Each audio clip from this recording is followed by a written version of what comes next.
Now let's talk about the reunion happening virtually because Yes, people are very excited. For everyone that doesn't know, the cast of The Perfectionists is reuniting on June 6th. So tell us about this event. What can people expect? How can people get involved? I don't know if you know, but I actually just got asked to moderate that, so I'll see I you there too. do. I'm so excited. That's going to be so fun.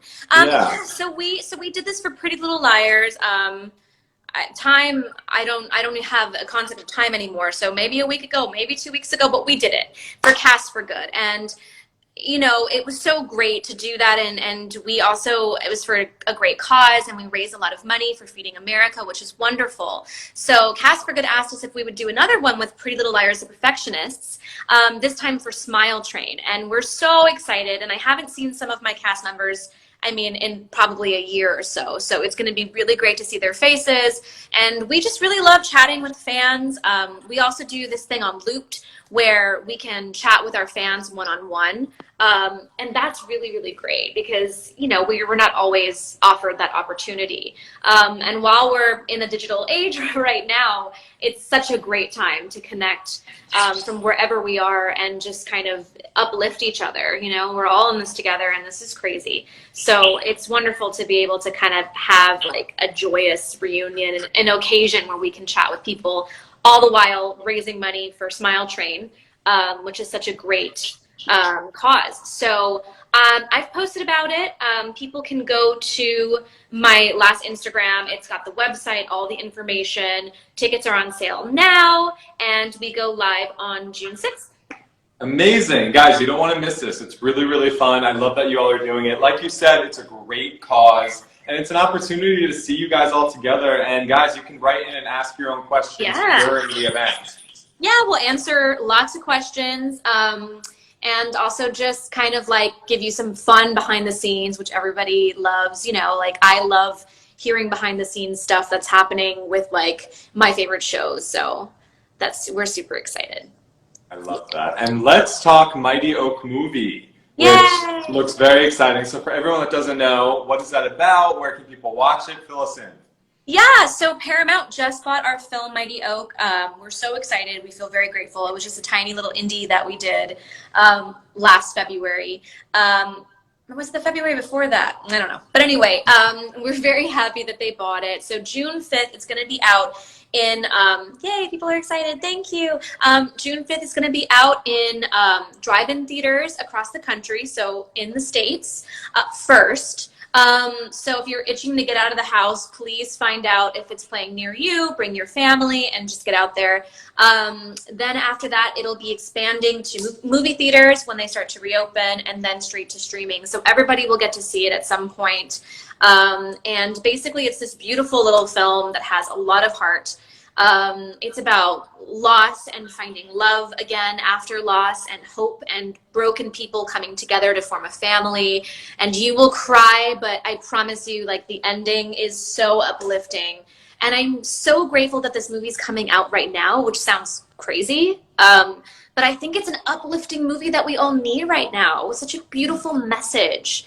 That no matter what, no matter how bad things can be, you can always find beauty in it. And this movie is certainly, it shows that message so much. And there's also great music in it too, which I feel like everybody loves a good musical movie, especially right now. If you're looking for a great escape family film with lots of laughs, lots of tears, and great music, Mighty Oak is the way to go. Yeah, I'm not sure if everybody realizes. People know you sing, but you were on Broadway. You've done tours, right? Yeah. When I was a little girl, I started out on Broadway, and I still sing every now and then. I will say, just because I know people are asking, I don't sing in this film, but there is lots of music in this film, and it was all written by our little star, Tommy Reagan, who starred on Broadway when he was a kid, and he wrote all of the music and plays guitar and sings, and he is a full-on prodigy. So, I mean, go see that film because he is a star in the making. Well, people are very, very excited for it. I'm going to take a couple more questions. I saw one pass by asking if you would ever play Mona again. I would love to play Mona again. If they ever wanted to do a movie or like a 10-year later reunion or something, I would be down, because I honestly, I don't know how I got so lucky to play a role that I loved so much. And I don't know if we'll ever be that lucky again. Like, she was the best role I've ever played. I hope I get lucky to play another role that I loved as much as Mona. So yes, my answer is yes. And a lot of people were wondering some of your funniest memories from the set of PLL. Ooh, funniest memories. It's hard to pick just one, but definitely like the night shoots, because everybody gets slap happy. Everybody's exhausted. You're trying to keep yourself up. You're probably going to drink coffee or like an energy drink.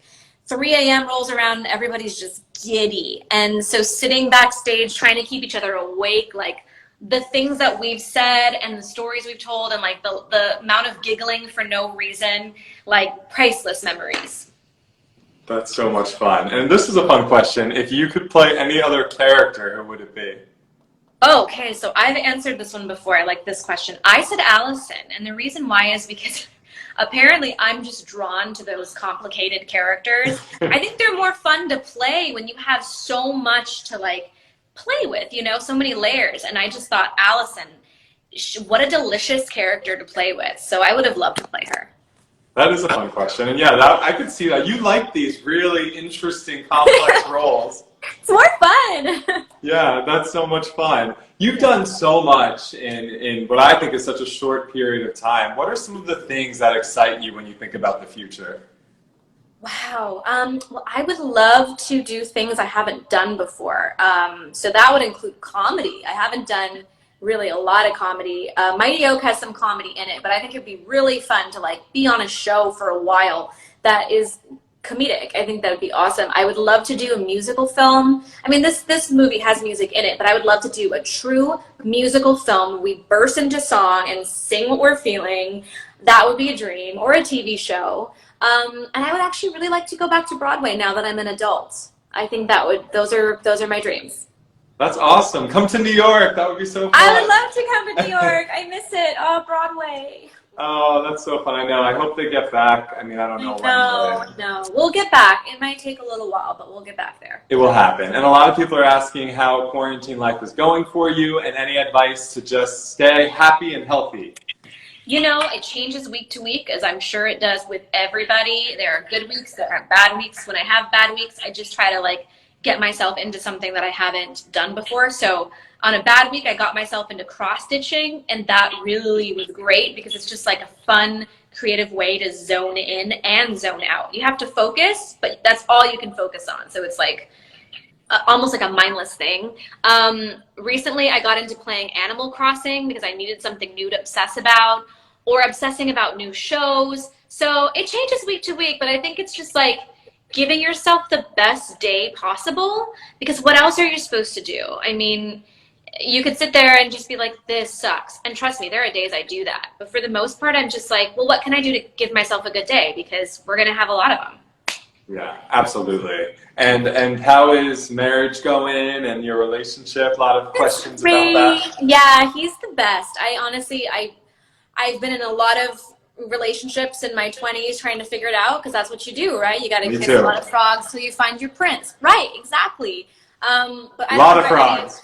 Right, exactly. I don't regret any of it because it taught me what I have to offer and what I deserve, and ultimately what I need, like what's best for me, and then what kind of person is ultimately going to be my life partner. So when I met him, I mean, pretty much immediately, we were both just like you. We got engaged a year later. We got married 2 years later.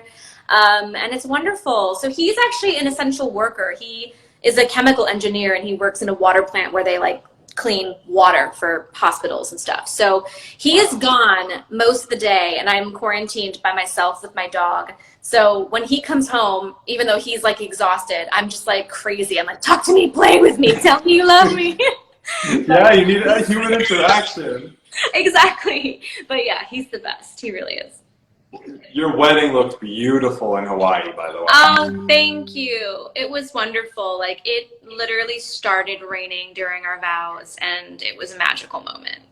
Oh my gosh, gorgeous, gorgeous. And Janel, lastly, I want to finish up. You've learned so much in your life. You've gone through ups and downs, and you've had so much success, and you've really lived quite a life so far. And with that comes a lot of life lessons. So what's one of the biggest life lessons you've learned that perhaps maybe you wish you knew a little earlier in life? Stop trying to control everything. Stop trying to predict. Life is going to be so unexpected.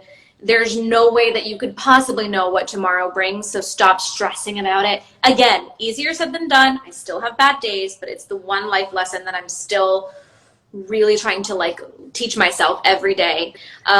All you can do is just give yourself the best day possible, and that includes just learning that you don't have control of everything. You have control over the way you respond to it. That's all. And I've been so much happier, and I really wish I had told myself that when I was in my early 20s. Would have saved myself a lot of anxiety, right?